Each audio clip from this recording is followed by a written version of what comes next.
Really?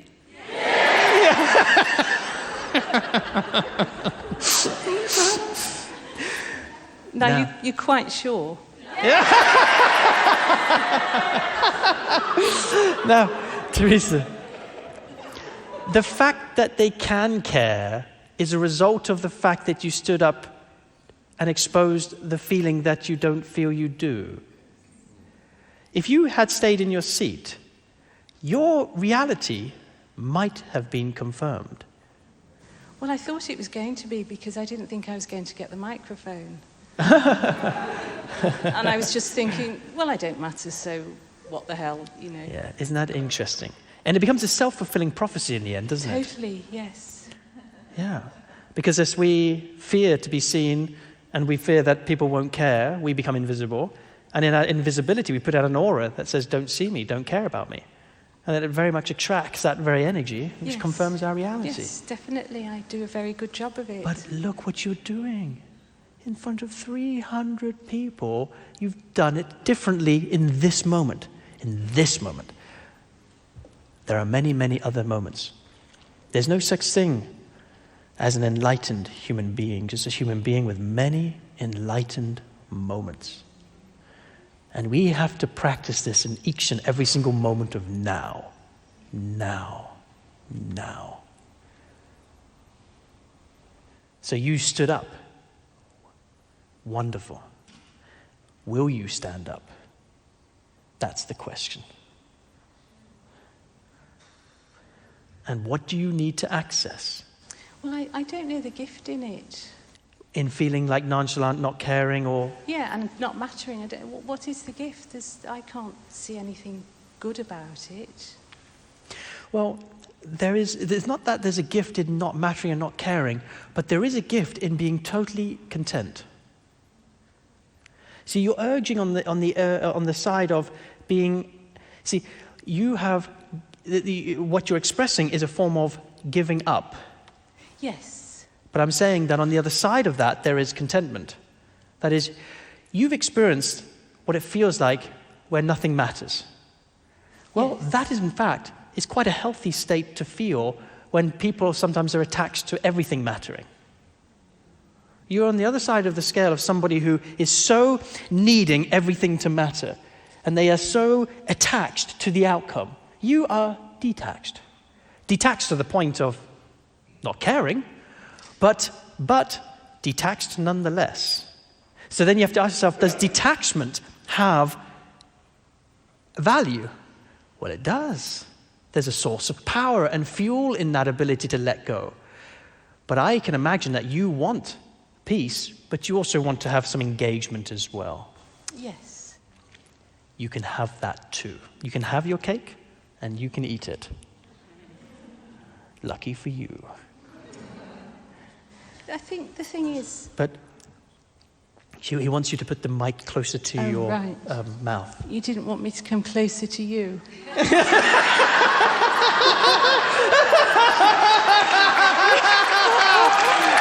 that's great.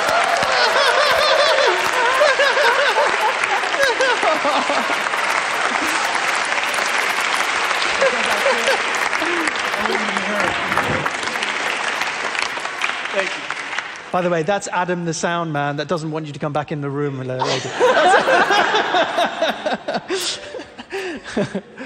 See, the problem I have But is before you go into the problem in that, can you see the gift in detachment? Yes, I can. And a lot of the time I do feel very, very okay in myself. That's what I'm saying. You have this relaxation about you. Even with what just happened just there. It's like, so, you want to come closer to me? If so, great. If not, yeah, whatever. It's all good. Yeah. It's kind of okay. Oh, you want me to ask if they care about me? Okay. Oh. Do you care about me? Really? Are you sure? Okay. Yes, I can see that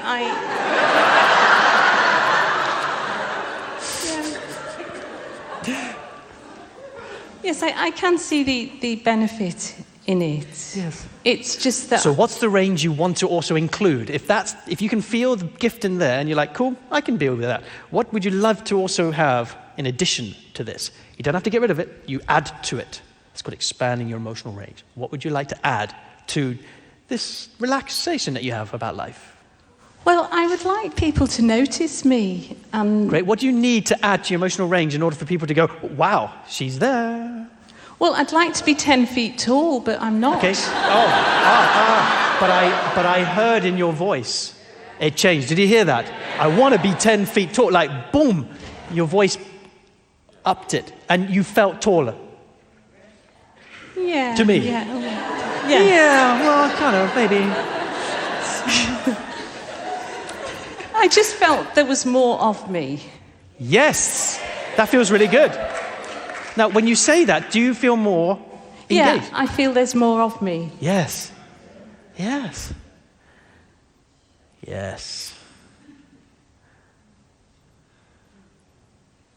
And? But how can I... Now notice, that's the Stuart coming in. The mind kicks in. There's more of me. And then the mind goes, yeah, but how do I access more of me? No, it's not the how. It's there's more of me. What do I want to fill the room, or how do I now?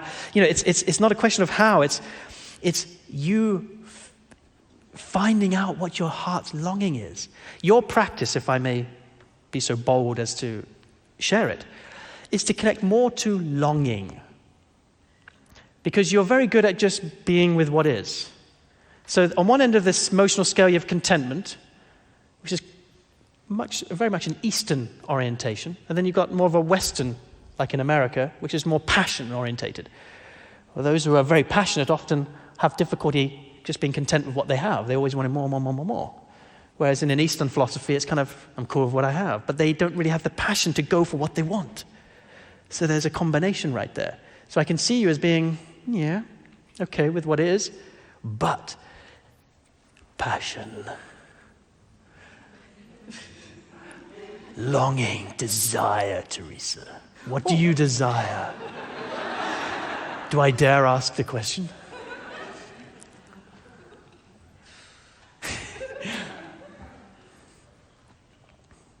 Do you have a husband? It's all internal. Do you have a husband? Sorry? Do you have a husband? Do I have? Husband? No. Boyfriend?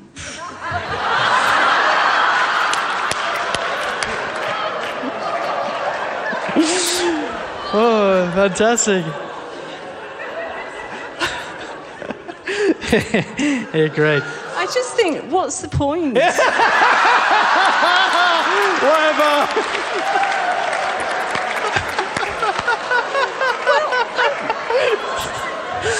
Oh, dear.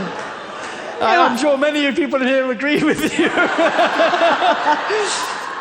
Yeah, no, but what are you passionate about? What am I passionate? I like the internal work that I do. I'm obsessed with that, but I think that might be kidding myself. Okay, so you're passionate about growth. Yes. No, I get that. You wouldn't be here unless you weren't. That's good. Anything else?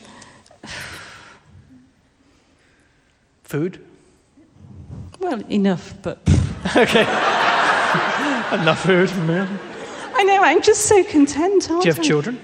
No, thank God. Okay.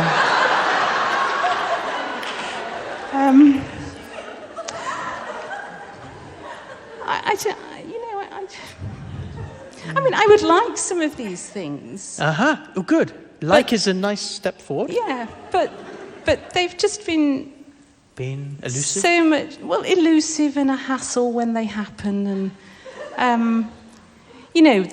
like the men I've met over the years, they expect me to cook for them and clean for them. And I'm really not much of a cook. Yes.